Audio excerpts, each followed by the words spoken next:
Technické talenty sa nachádzajú nielen na vysokých školách, ale technické talenty sa dokážu objaviť už aj na stredných školách. A vyzerá to takto. Na pôde strojníckej fakulty STU sa vyhlasovali výsledky 9. ročníka súťaže Siemens Young Generation Award. Ocenenými boli mladí študenti, ktorí navrhli a zrealizovali svoje riešenia na tému zvyšovanie kvality a efektivity výroby v potravinárskom priemysle.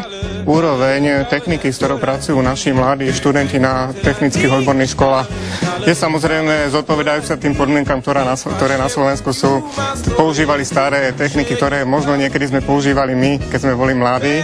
A keď sme vlastne toto zistili, tak sme sa rozhodli zorganizovať súťaž, ktorá je netradičná. Dať im odmenu na začiatku súťaže, dať im moderný programovateľný automat a úlohou je vypracovať moderné riešenie z oblasti, ktorej je blízka. Tá mladá generácia nám vyrastá, ktorá už vlastne začala žiť s počítačmi, tak tieto svoje znalosti, ktoré získali buď z domu alebo zo škôl, využívajú aj v oblasti priemyslu a priemyslových riešení.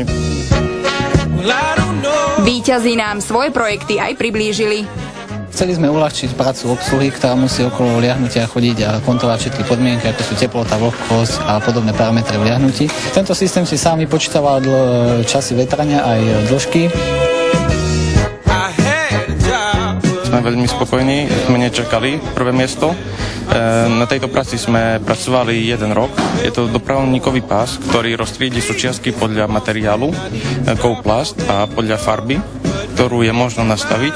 Je zatriedená na 3 druhy. Som hrdý na to dneska, keď prídete do slovenského výrobného podniku, do automobilky, tak šéfovia, ktorí sú zodpovední za výrobu, za prevádzku, myslím z pohľadu automatizácie a zabezpečenie tejto výroby, sú mladí ľudia, absolventi slovenských škôl.